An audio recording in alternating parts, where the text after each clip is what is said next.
No, we have two crises, two simultaneous crises. Number one, true or false, the young men are not moving down the continuum. They're not.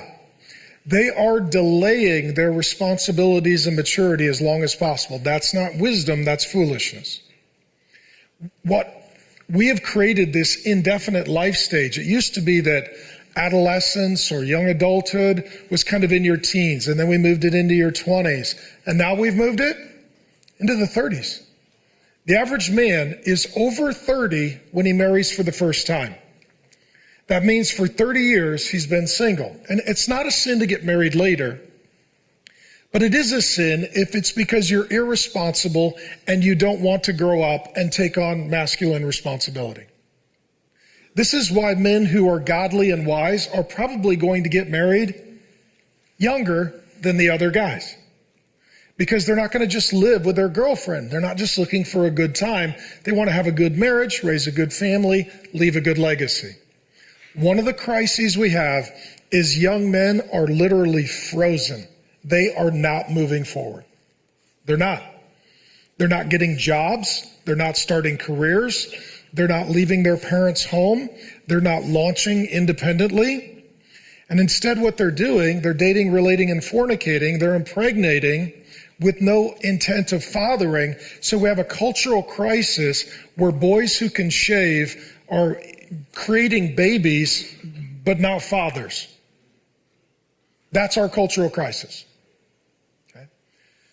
The other crisis that we're having is not just with the young men. And let me say this, for you younger men, let me give you a fatherly word of advice I give my own 3 sons.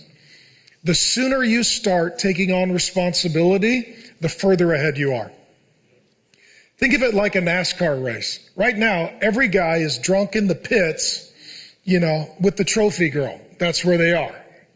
If you get your car out of the pits and start running your laps, you will have, if you're a guy who's in his early 20s, you just decide, you know what? My goal is to mature, to take on responsibility, figure out my degree or my trade or my job, find my wife, buy my house, start my responsibility. You are hear me in this, you are 10 years ahead of the average guy. You are 10 years ahead of the average guy. In addition, you're not wasting those 10 years. You're investing them.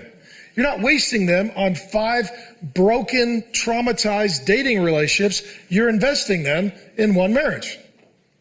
You're not risking having a bunch of children out of wedlock. You're investing your life preparing to be a father.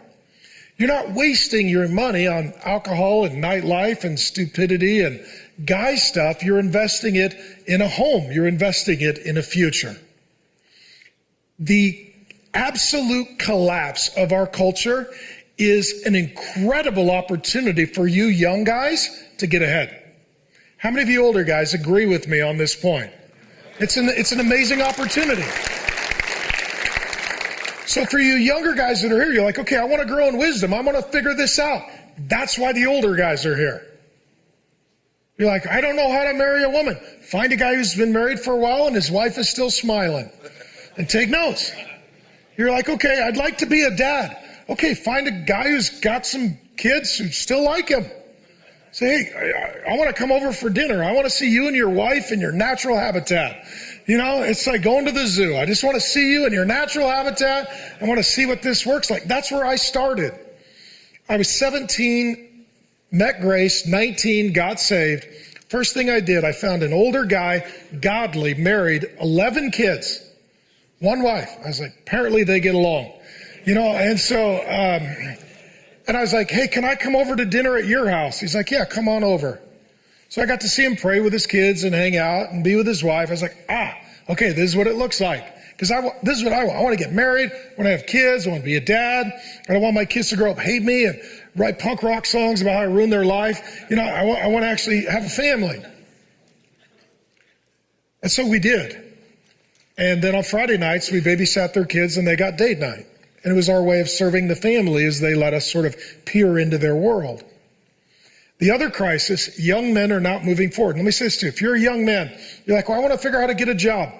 Let your table lead know. There are recruiters and employers in the room. So you're like, I want to find a trade. There are guys who own businesses in the room. And let me just tell you on behalf of the business owners, they can't find anybody to work. True business owners? Can't find anybody to work. Because all the young guys are at home voting for socialists to take their money so they don't have to go to their job. It's very frustrating. If you want to figure out how to buy a home, tell your table lead. There are mortgage brokers and real estate agents in the room. If you want to get married, tell your table lead. There's a premarital class. You want to be a good dad, there's a parenting class. We're the guys here to help. Amen? Amen. So one of the big crises for young guys is they're not moving forward. And actually the last few years, they're sliding backward. The other is for the older men. Older men who are foolish, when they're just entering into their prime, they self-destruct. We call this a midlife crisis. Okay? So go back one, please.